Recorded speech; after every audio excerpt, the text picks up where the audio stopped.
Hey guys, how's it going? Hope you're doing well. My name is Crown, and today I'm going to read you some very interesting stories that I hope that you're gonna love. And now, without further ado, let's go!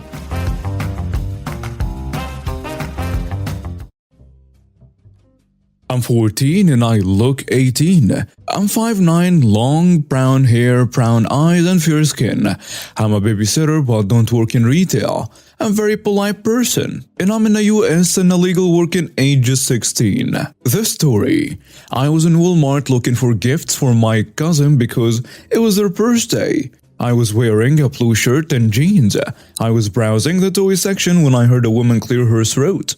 I ignored it. "Excuse me, miss." Me looking around to see if anyone else was around but sees nobody. "I'm sorry, miss, are you talking to me?" "Yes, you. Do you know where the granola bars are?" "I'm sorry, miss, but I don't work here." "No, I don't know where the granola bars are. Maybe the grocery section?" She's getting angry. "You clearly work here. Where are the granola bars?" "Miss, not to be rude, but I do not work here. Can you please find an employee?" Her face is getting red. "I need the granola bars now. Please don't shout at me. Like I said, I don't work here." Karen yelling at me and acting like a 2-year-old. "No, I want the granola bars now."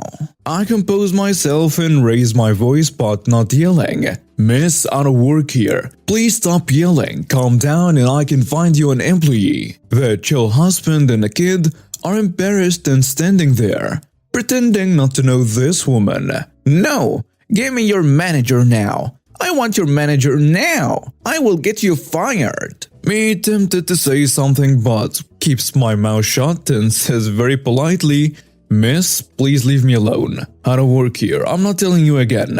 And then the manager approaches. "Excuse me, sir, are you the manager?" "Yes, I am. What's going on here?" I heard yelling. "Your employee here refuses to help me find the granola bars, and she was being rude to me." Both chill husband and kid just want to leave at this point. The manager says, "I know the employees on my shift by face and name." I say, "I'm 14 and can't legally work." And she tells him, "Your employee just lied." "Ma'am, I'm going to have to ask you to leave now. You're disturbing the peace here." "I am calling the police." I say, "Please do it. Go and call the police." And she did. And 2 officers show up after Karen called.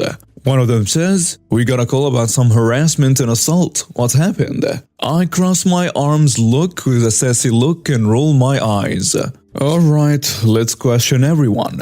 The first police officer tells me, "Let's go in another aisle." And I tell him the story in full detail. I overhear what Karen says to the other officer. "Officer, I asked the employee with the long brown hair where the granola bars are and she started being rude to me. She even slapped me across the face when I asked her for her manager."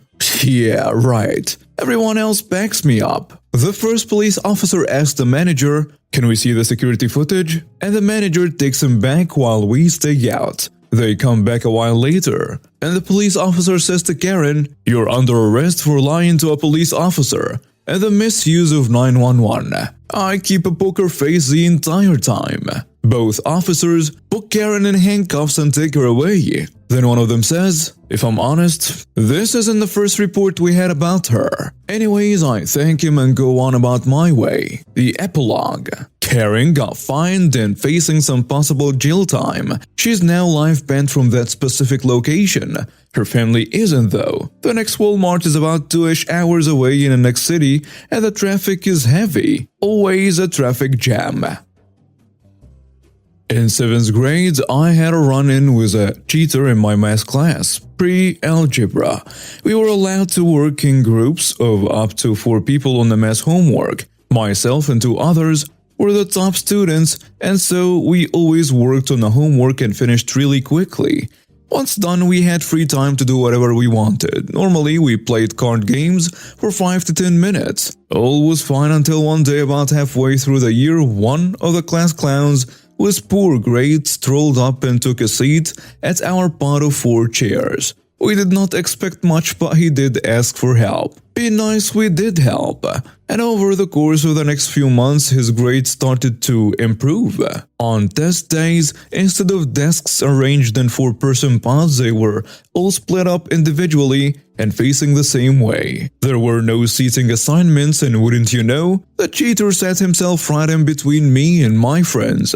I didn't care much cause he had been working in class with us for a while now, so no big deal. Well, turns out it was a big deal. I finished my exam and stood up to turn it in, and as I came back, I saw him looking over at my friend's test copying answers. We had been played, and I was mad, but I decided to do nothing for the time being. Later that week, when the scores came back for the unit, the cheater had done really well, and even got a prize for most improvement. But I knew the real reason why. We had been used, and I began to plot my revenge. I told my two buddies about what happened, and they wanted in on the revenge too. We let him keep working on homework for the final unit with us, but instead of taking the time to teach the cheater, we started just letting him copy from our work.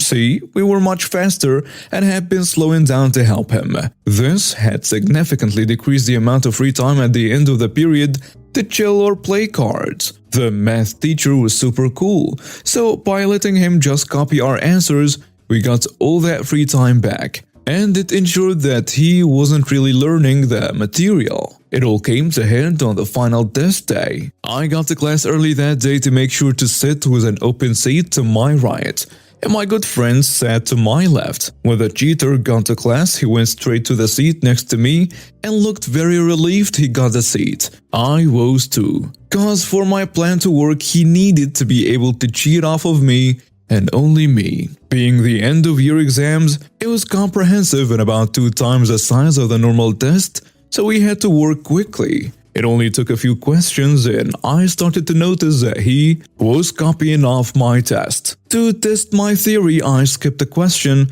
and flipped the page. Not 5 seconds later, he also skipped a question and went to the next page. Cue revenge.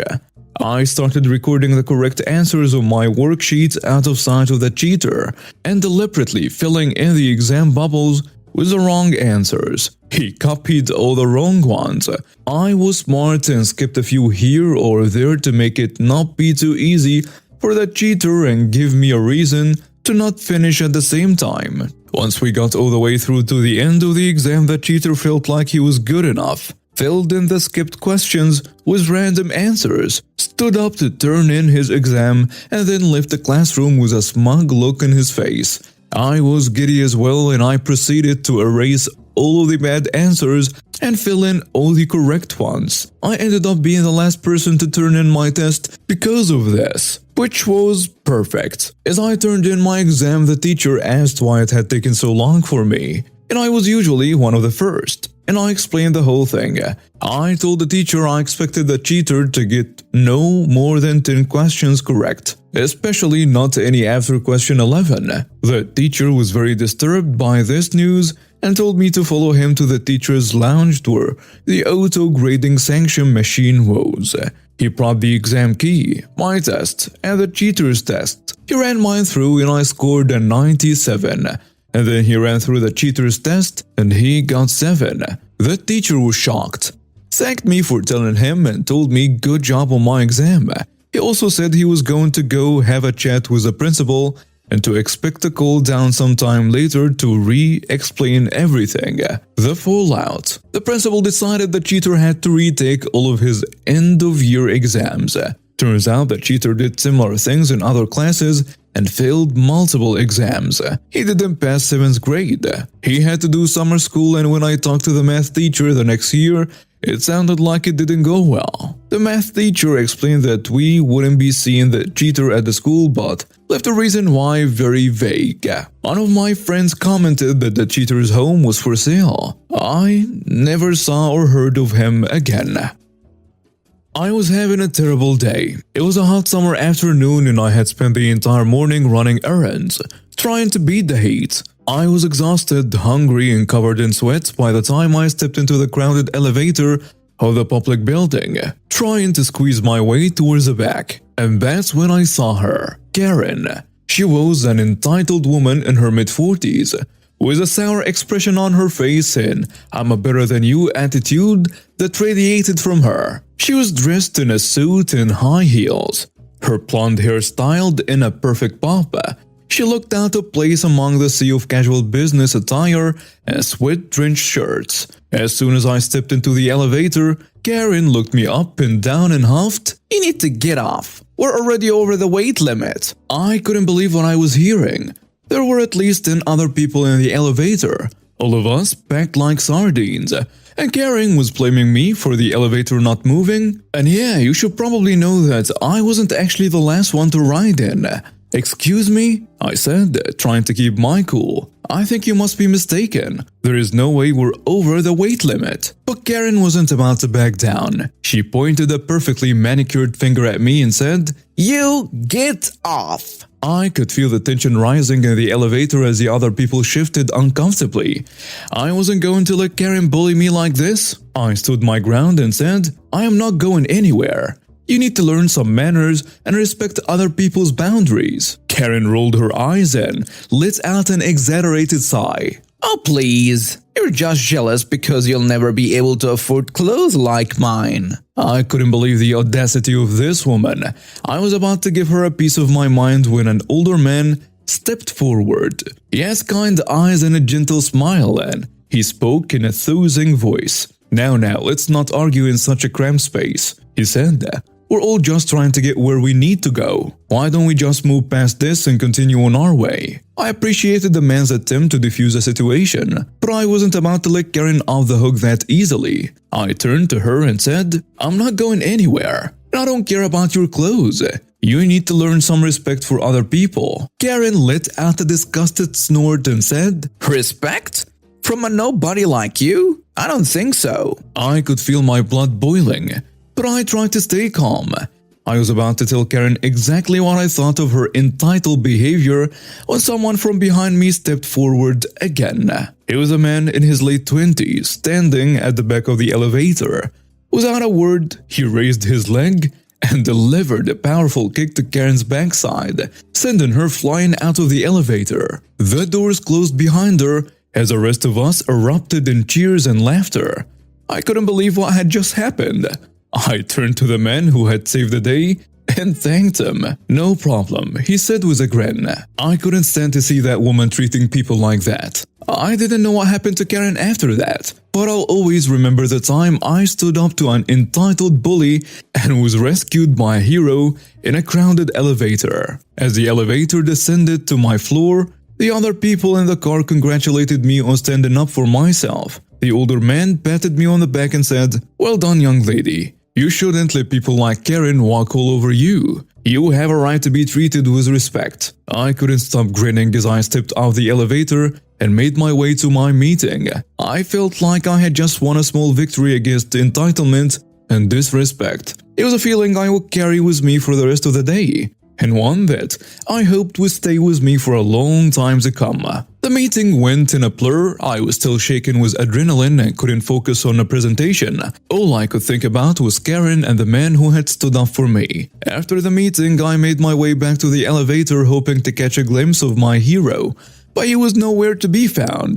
The only person I saw was Karen, standing outside the elevator doors with a scowl on her face. I tried to avoid her gaze as I stepped into the elevator, but she caught my eye and sneered, "I hope you're happy. You caused the scene and now I'm going to be late for my appointment." I couldn't believe the nerve of this woman.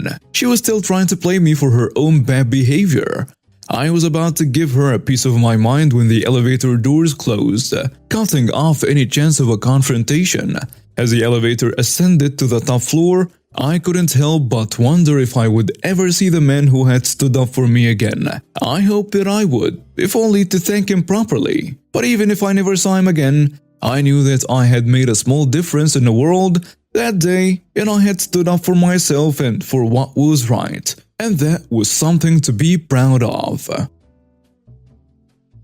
I am not a malicious person, though I do feel some joy reading this up. First off, my dad was a great man. He was just dumb sometimes. Some background. I am one of the youngest from a very large family. My mom passed away when I was 10. My dad, bless his heart, was from the generation where the man worked and the woman took care of everything at home. When my mom passed away, the responsibility of everything at home fell to the kids. By the time I was 11, I was regularly cooking dinner for 8 to 10 people. I had a long list of chores. Truly, it was fine. I'm sure I pitied myself some because my friends didn't have these responsibilities. But I really had a great childhood, minus a dead mom thing. When I was 16, my dad got me a car. I paid for gas with babysitting money. My dad paid for insurance and maintenance. I had to get my little sister and myself to and from school. I had to do the grocery shopping, and I had to get the two of us to practices and meets. I had to run chores, and I was responsible for driving her wherever she needed to go. My dad consisted of getting to school, getting home, grocery store, making dinner if it was my turn, homework, practice, and bed. Meets were on weekends. I never went out. I was never in trouble. I was an honor student, and I'm not trying to toot my own horn, but I was a good kid. All was well, relatively. And then my dad got a new girlfriend. Her kids were in high school with me. She told me that if I got to have a car, I should be fully responsible for it. After all, her kids were. So my dad sat me down and said, I've decided that if you want a car, you have to pay for it. I expect you to take over payments, maintenance, and insurance. I told him I couldn't afford that. He told me I'd have to get a job, and I said I have no time for a job. He told me that I'd have to figure it out. So, cue malicious compliance, I guess. I went and got my keys and handed them to him. I told him I didn't want the car anymore. He was a little shocked, but I guess he thought I'd come crawling back for it soon. The next morning, my sister and I missed the bus. I had to wake him so he could drive us to school. He was pissed, and we got a ride home from school at 5:30. When dinner was supposed to be on the table, I was reading on the couch. He came home and asked, "Where is dinner?" I said, "Oh, I didn't have a car to get to the store, so I'm sure there are some leftovers you can heat up." He told me I'd have to start walking to the store. I told him I didn't have the time. Finals were coming up. Didn't he care about my grades? An hour later, I told him it was time for practice. My sister and I needed a ride to and from practice, and he told me to call a friend. Sorry, I can't. No one on the team lives in this town. It would be really out of the way for anyone else. And he drove us. Then he picked us up silently, fuming the whole way. The next morning, oops, we missed the bus again.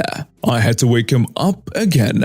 Plus, he had no orange juice in the morning, on account of no one going to the store. Once again, no dinner on the table. He had to drive me to the store when he got home. Once again, we needed a ride to practice. I informed him that the meet that weekend was an hour away and we had to be there at 9. That was enough for him. It was probably the most parenting he'd done in 30 years of being a father. He called me to the top of the stairs. He tossed my car keys up to me and said, "I've decided you can have your car back. I'll pay for half of the payment and half of the insurance. You can only use it for school, practice, meets, chores, and driving your sister." I laughed, tossed the keys back and said, "That's all I use it for anyway. I don't want the car. Sell it." 5 minutes later, he's screaming my name from the bottom of the stairs. He overhand whips the keys up the stairs. Y'all, my dad never got mad. His new deal was he'd pay for everything but gas. But I wasn't allowed any personal use of the car. And I said, "So I have to pay to do chores and I get no benefit from it? No thank you." And I tossed the keys back downstairs. Half an hour later, he demanded my presence in the living room. He calmly said he would pay for everything but gas. I'd have the use of the car when I wanted, but I had to do all the stuff I'd previously been doing without complaint until his girlfriend got into his head. He didn't phrase it like that, of course. Then he said, "I hope you learned a lesson here." Yeah, I did. I certainly did. And now we have reached the end of today's stories. Thank you for watching and see you next time.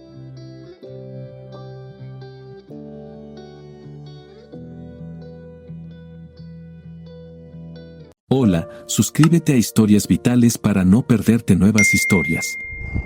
Mi esposa había estado trabajando en su proyecto especial durante 4 meses ahora.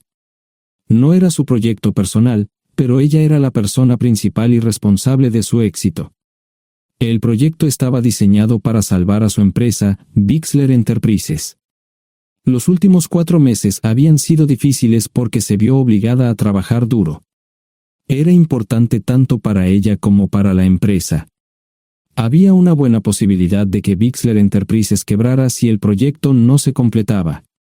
Sara tenía una licenciatura de Albrecht y un MBA de Wharton. Era la más inteligente de la familia. Yo empecé a trabajar como mecánico de autos justo después de la secundaria y después de 21 años seguía siendo mecánico de autos.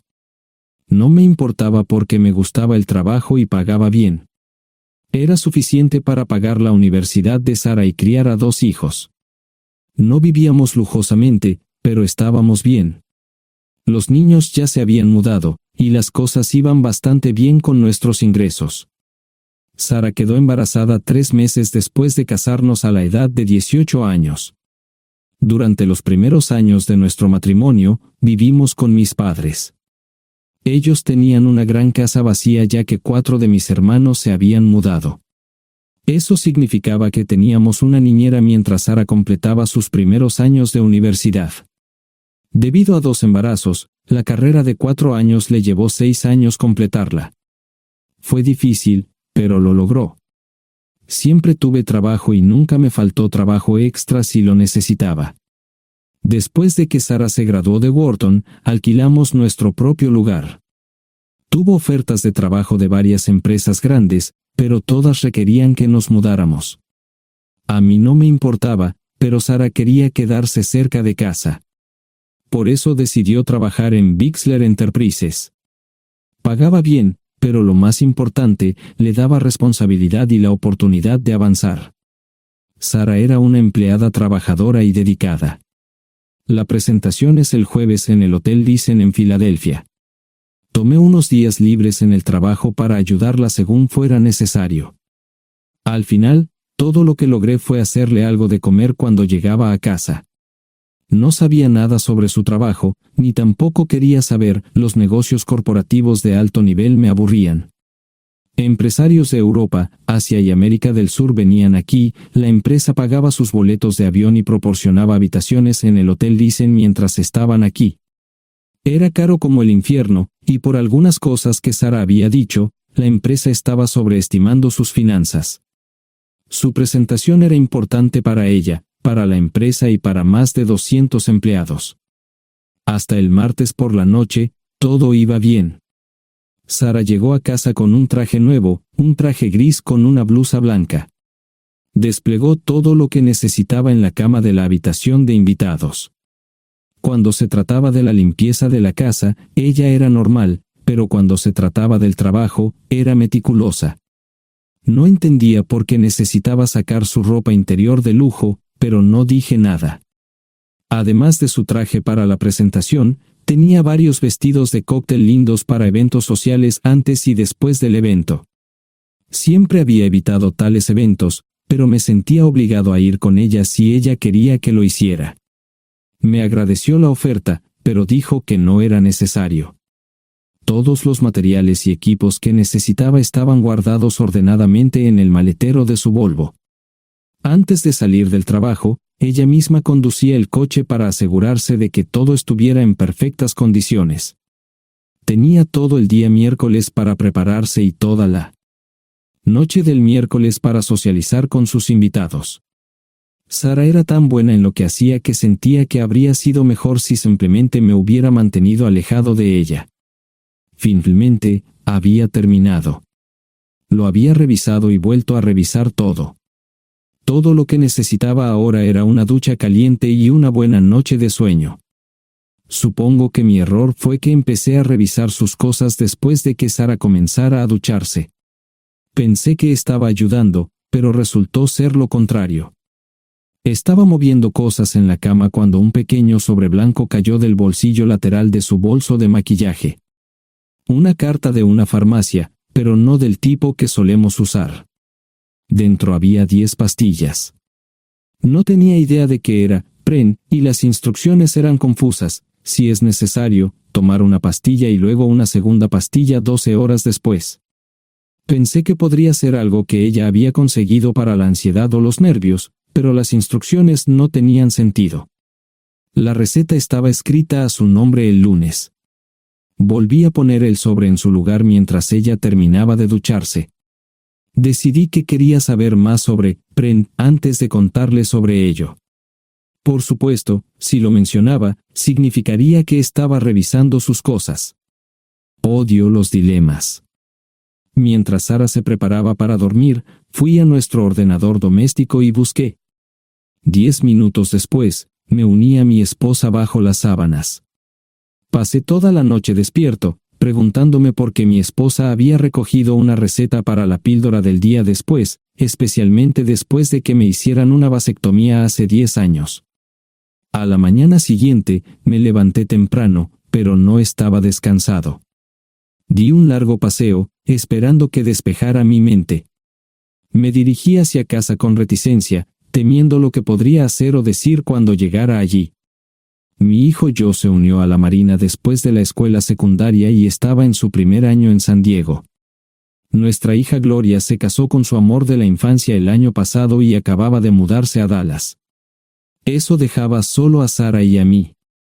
Echaba de menos a los niños, pero esperaba envejecer con mi esposa.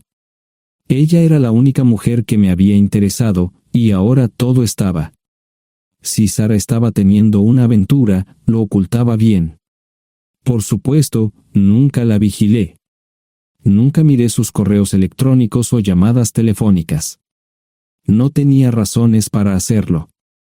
No tenía forma de saber qué estaba haciendo en el trabajo o después del trabajo. Confiaba en ella completamente. Ion, ¿dónde demonios has estado? ¿Quieres huevos o algo? No, solo café. No me sentía con muchas ganas de hablar. ¿Qué pasa, cariño?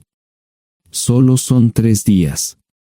Puedes venir si quieres, pero te aburrirás como una ostra. No, realmente no quiero ir, pero odio dejarte sola. Me preocupo cuando no estás aquí. Es muy dulce, querido, pero estará bien. No voy a salir del hotel en todo este tiempo. Pasaré la mayor parte del día asegurándome de que la sala de conferencias esté lista, y esta noche tendré una agradable charla con nuestros posibles clientes. Mañana, probablemente ni siquiera tendré la oportunidad de ir al baño. Llegaré a casa lo más temprano posible el viernes, te prometo un gran fin de semana si sabes a lo que me refiero. Todo eso suena bien, pero no puedes culparme por preocuparme. Soy un mecánico de autos, y tengo una esposa hermosa y exitosa. A veces tengo la sensación de que estás menos interesada en mejorar nuestra situación familiar que en avanzar en tu carrera. Detente, maldita sea, Ion.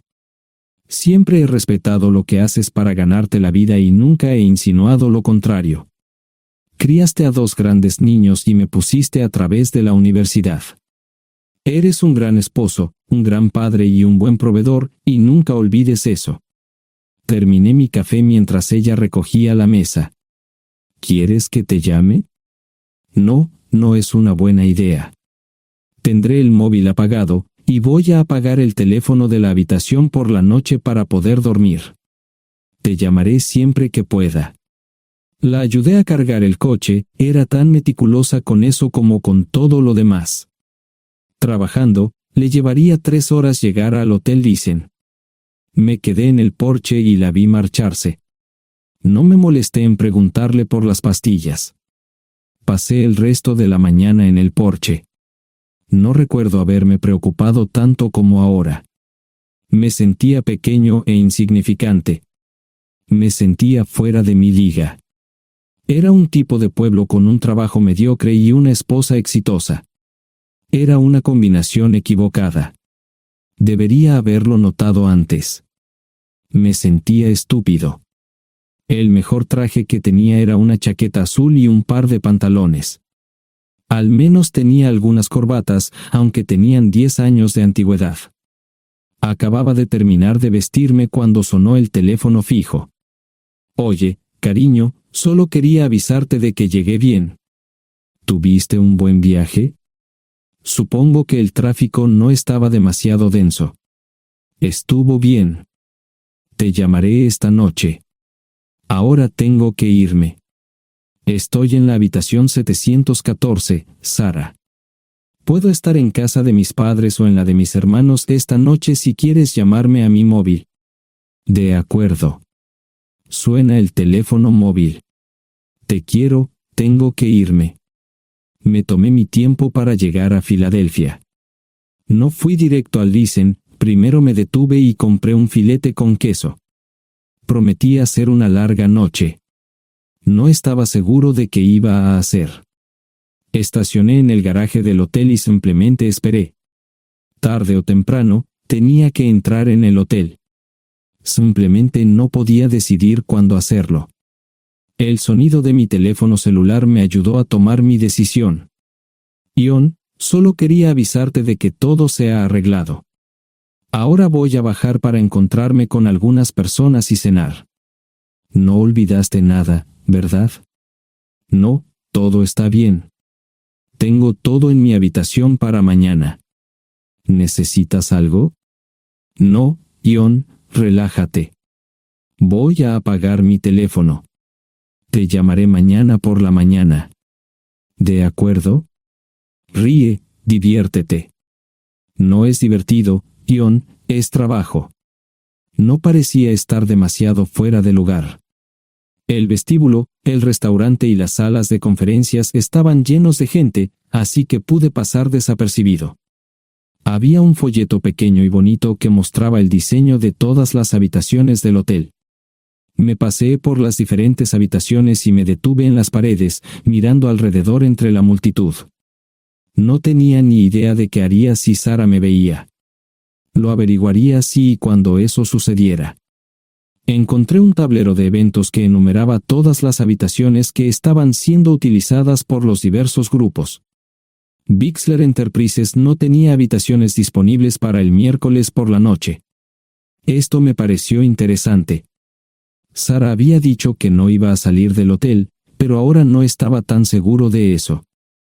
Había 3 comedores, familiar, informal y de alta cocina.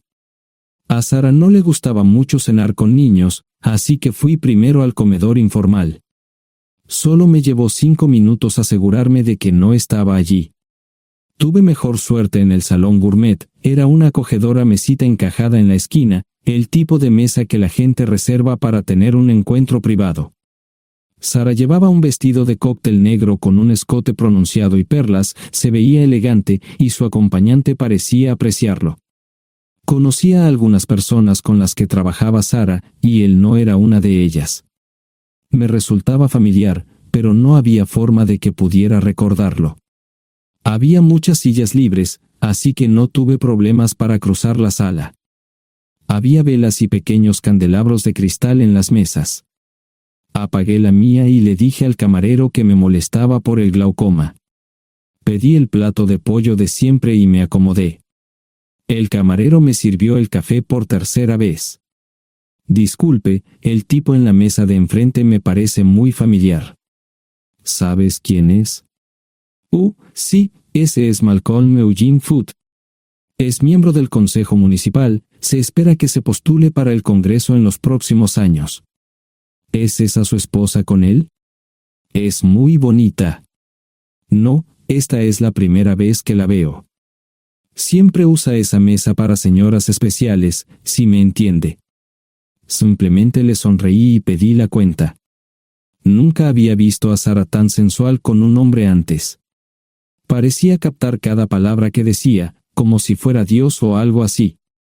No estaban haciendo nada inapropiado, pero tampoco era platónico ni profesional. Cuando me fui, estaban terminando su segunda botella de vino. Ahora entendía por qué se había llevado su lencería elegante. Me acomodé en una esquina del vestíbulo para que no me vieran. 10 minutos después, salieron del restaurante. Ella le tomaba la mano mientras caminaban por el vestíbulo hacia el ascensor. Observé cuidadosamente los indicadores de piso, Que el ascensor se detuviera en el tercer piso era una buena señal, significaba que no lo había llevado a su habitación. Era una mala señal cuando el ascensor no llegaba al séptimo piso, significaba que ella fue a su habitación.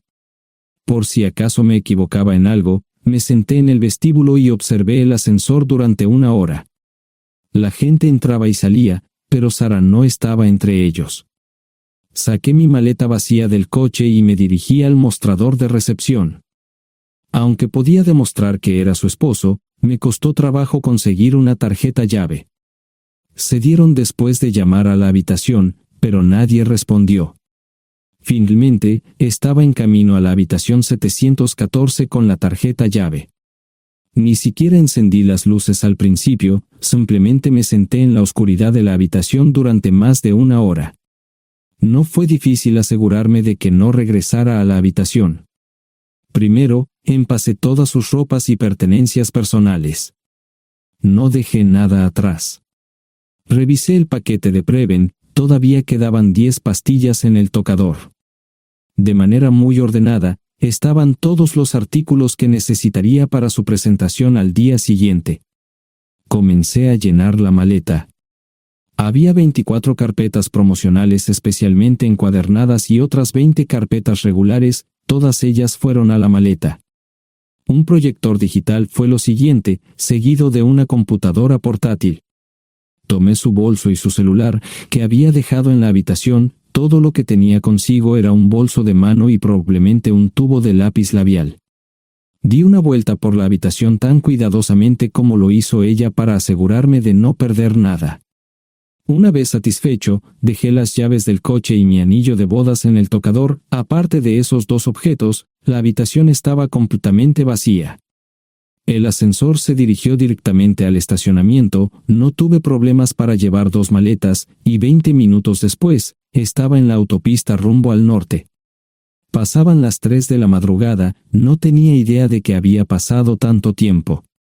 1 hora o 2 después, sonó mi teléfono celular, la identificación de llamadas mostraba el número del Listen. Sí, ¿dónde estás? Estaré en casa pronto. Eso fue todo lo que dije. Hubo silencio en el otro extremo de la línea. Los vendedores tienen un viejo dicho, el primero que habla pierde. Pareció una eternidad antes de que ella hablara. Ion, lo siento. No preguntó nada y simplemente colgó. Apagué mi teléfono, era obvio que había regresado a su habitación. Más tarde ese día, tenía que dar una presentación que salvaría a su empresa y le daría un ascenso. Metí las maletas en el desván del garaje. Sara nunca iba allí y nunca pensó en buscar algo allí. Por supuesto, en este punto, estoy bastante seguro de que no importaba.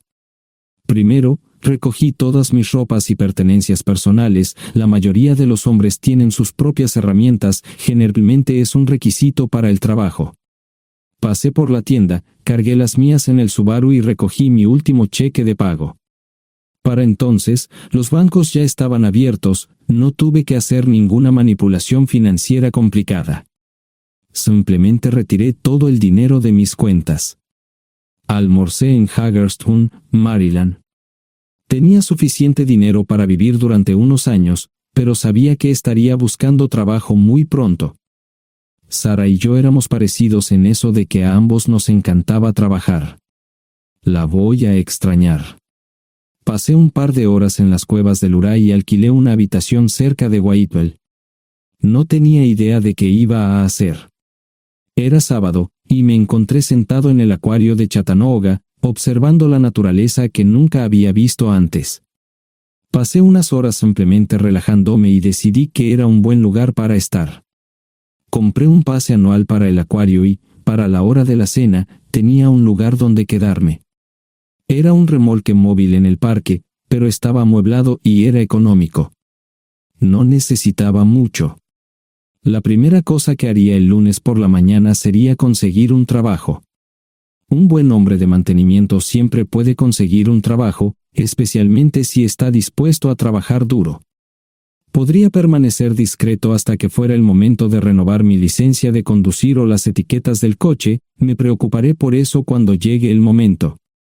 El domingo por la tarde, llamé a Gloria. Me sentí obligado a informarle sobre lo que estaba sucediendo, pero Sara ya se lo había contado. Fue bastante franca con Gloria sobre lo que había pasado, dijo que había engañado, que la sorprendí, que me fui y que ella perdió su trabajo. Me sentí mal porque ella perdió su trabajo, pero ese era el precio que tenía que pagar. Le pedí a Gloria que le dijera a Josh lo que estaba sucediendo la próxima vez que hablara con él. También le dije que la llamaría aproximadamente una vez al mes para verificar cómo iban las cosas. No le dije dónde estaba. Para el mediodía del día siguiente, tenía un trabajo. En realidad, estaba a poca distancia del parque de remolques, con el Waffle House a mitad de camino. ¿Qué más podría querer un hombre? No sé cómo manejaron el papeleo, pero me estaban pagando $20 por hora sin hacer preguntas. Estaba feliz, y ellos también. Ni siquiera tendría que tocar el dinero que traje conmigo. Unos 2 meses después, Gloria me informó que Sara se había mudado de la casa y estaba viviendo con sus padres. Gloria no sabía nada más, pero estaba feliz de que estuviera estable y le estuviera yendo bien. Josh me llamó desde San Diego solo para informarme que iba a hacer un crucero. Era técnico en aviónica en un portaaviones, intentó explicar qué hacía exactamente, pero estaba más allá de mi comprensión. Nunca supe mucho sobre cosas técnicas. Ambos tuvieron cuidado de no decir nada malo sobre su madre, aprecié eso. Después de eso, todo siguió como siempre. Comencé a hablar con Gloria al menos semanalmente, Josh y yo comenzamos a enviar correos electrónicos regularmente. Gloria hablaba regularmente con Sara, pero decía muy poco sobre lo que estaba haciendo o dónde estaba. Nunca presenté la solicitud de divorcio, y parece que Sara tampoco lo hizo. Tengo una licencia de conducir de Tennessee y las etiquetas en el Subaru. Comencé a frecuentar un bar local un par de veces al mes y tuve encuentros casuales, 2 mujeres se alternaban como mis compañeras nocturnas regulares. No buscaban compromisos, y yo tampoco, parecía funcionar bien para todos nosotros. La vida era buena. Eso fue hace mucho tiempo, y gradualmente olvidé a Sara. Con el tiempo, el Subaru comenzó a darme problemas, había olvidado cuánto tiempo había pasado. Tenía más de 200,000 millas. Estaba reflexionando sobre esto con una jarra de cerveza un día cuando me di cuenta de que habían pasado casi 5 años desde que me fui de casa. Mantuve un contacto cercano con ambos hijos, Gloria ya tenía 2 hijos propios en este momento y quería que los visitara. Josh casi se casó con una mujer tailandesa, pero en el último momento, se negó. Por lo general, trabajaba 6 días a la semana y usaba el domingo para recuperarme del sábado por la noche, no había ninguna buena razón para que alguien llamara a la puerta de mi remolque a las 6 de la mañana de un viernes. Su grosería fue recompensada por un hombre medio desnudo abriendo la puerta, los calzoncillos del día son repugnantes, y la dama en la puerta, juzgando por la expresión en su rostro, estuvo de acuerdo conmigo. Ella apartó la mirada, pero su compañero no parecía impresionado. Norm habría usado pantalones, pero en un momento como este, los invitados me molestaron. Estamos buscando a John Terrell. No los conozco. Me llamo David Simmons, y esta es mi esposa Mara. Tenemos un problema y esperamos que nos puedas ayudar. Lo siento mucho, no trabajo a altas horas de la noche. Si necesitan algo relacionado con su auto, tendrán que ir a la tienda. Esto provocó varias miradas en blanco y finalmente una respuesta. No tiene nada que ver con tu trabajo, es más un problema personal. ¿Podemos entrar? El interior del remolque lucía desordenado, rara vez tenía invitados, así que rara vez lo limpiaba. Incluso mis novias insistían en que fuéramos a su lugar. Hagan como en su casa, déjenme ponerme los pantalones enseguida. Al entrar en el dormitorio, dejé la puerta abierta solo para mostrarles lo hospitalario que soy. También me puse una camisa. ¿Les gustaría tomar café? Solo tomará unos 10 minutos. Aparté algunas cosas del sofá para que pudieran sentarse, no hubo respuesta a la pregunta del café. Tenemos una hija adoptiva de 4 años y otra de 2 que necesita un trasplante de médula ósea y esperamos que nos puedas ayudar. Estamos dispuestos a pagarte si es necesario. ¿Con mi médula ósea? No, queremos usarla y estamos dispuestos a compensarte por cualquier inconveniente. Creo que quieren comprarla. Estaba actuando como un listillo, y de repente me di cuenta de ello. Estas personas eran serias, tenían un problema real y estaban buscando ayuda. Lo siento mucho, no quise interrumpir. Por favor, continúen. Nuestra mejor oportunidad de encontrar un donante es un familiar cercano. Eres nuestra mejor esperanza. Mira esto. No quiero ser un grosero, pero creo que se equivocaron de persona. ¿Cuándo nació su hija? Cumplirá 5 años en julio. Marche Simons habló por primera vez, y sonó sincera. Odio ser el portador de malas noticias, pero me hice una vasectomía hace 15 años. No hay forma de que pueda ser su padre.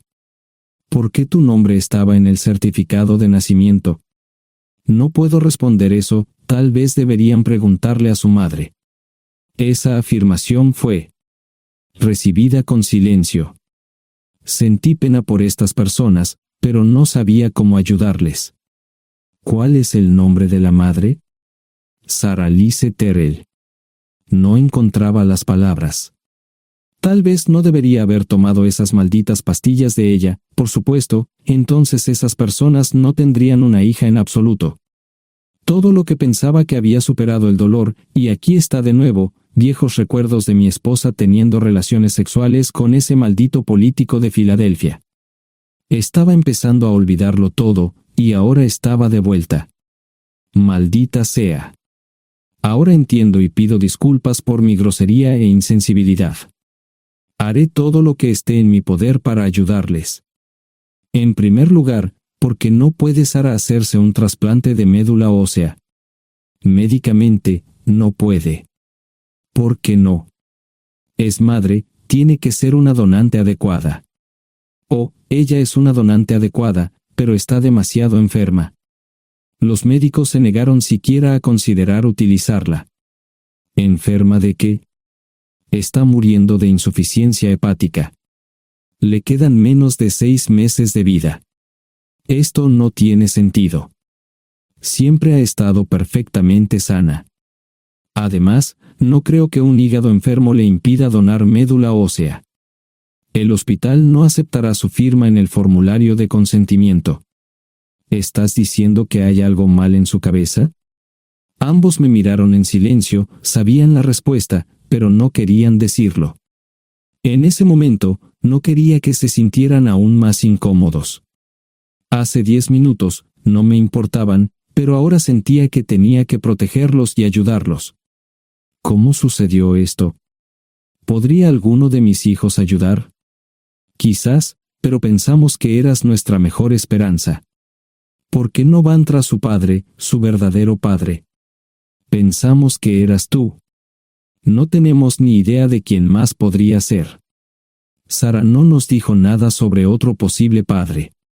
De hecho, ella no estaba en condiciones de explicar nada, agregó Mara.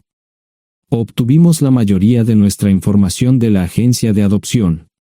Tuve que preparar café y hacer pis, permítanme un momento. Dejé a mis invitados sentados mientras preparaba el café. Solo tomó unos minutos.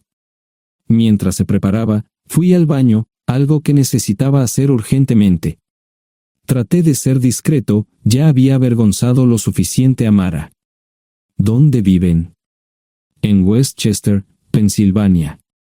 Les haré una oferta.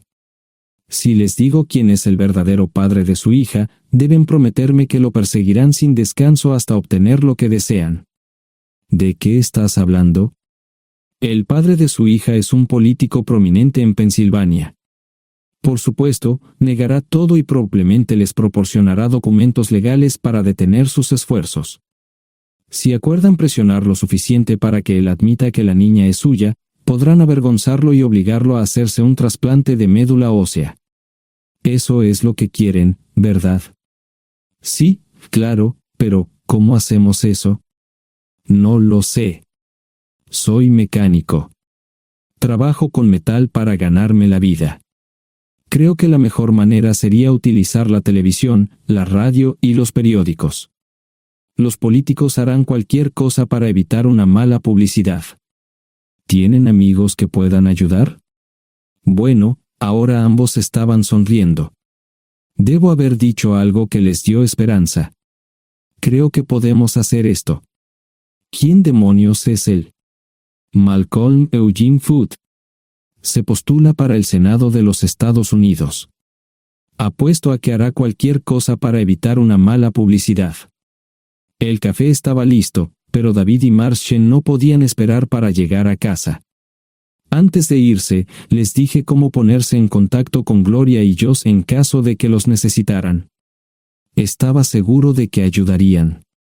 También les pedí que me dijeran dónde estaba Sarah. Probablemente estaría en Pensacola antes de que ellos regresaran a Westchester. Me corté el pelo y compré una camisa nueva. Sarah era una tramposa que arruinó mi vida, pero aún así quería lucir bien cuando la viera. Era otro remolque, pero esta vez era un bonito doble nuevo. Allí estaba su Volvo con una llanta desinflada y un parabrisas roto.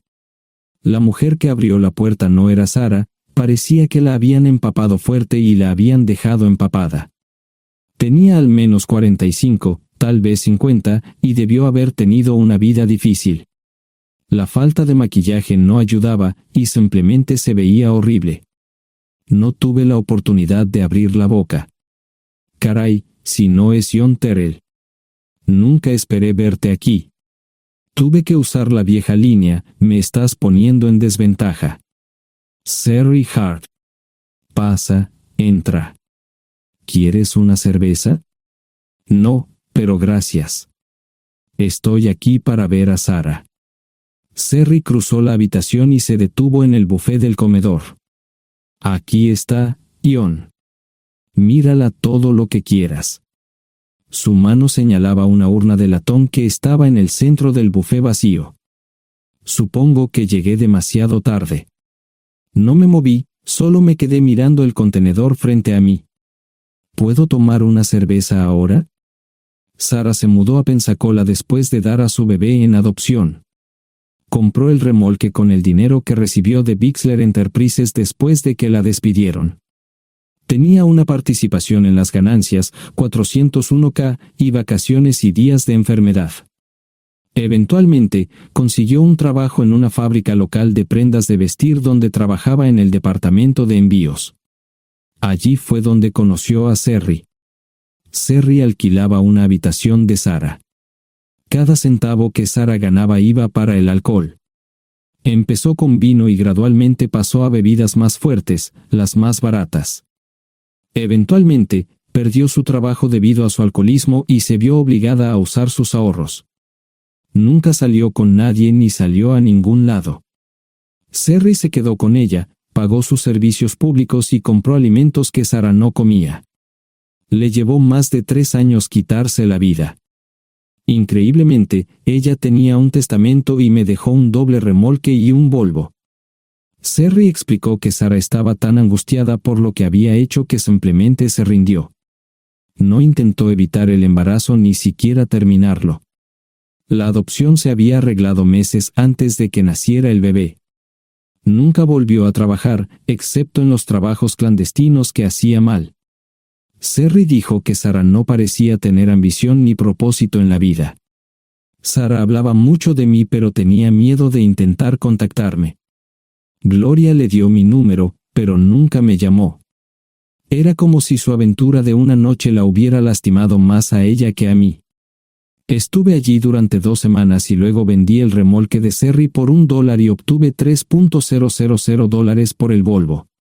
2 días después, estaba en Westchester visitando a mis nuevos amigos David y Marshall. Malcolm Eugene Foote resistió al principio, pero David y Marshall lo presionaron hasta que cedió. Insistió en pruebas de ADN, que demostraron que era el padre. Para salvar la cara, más o menos lo obligaron a someterse a un trasplante de médula ósea, que fue exitoso. La carrera política y la vida familiar de Malcolm no dejaron una impresión favorable. Su caída en las encuestas fue tan rápida que el partido lo reemplazó por otro candidato unos meses antes de las elecciones. Su esposa solicitó el divorcio y fue muy pública al respecto. Sara y yo estamos viajando ahora a Dallas para ver a Gloria y a mis nietos. No sé cuánto tiempo mantendré a Sara conmigo, probablemente hasta que tenga a alguien.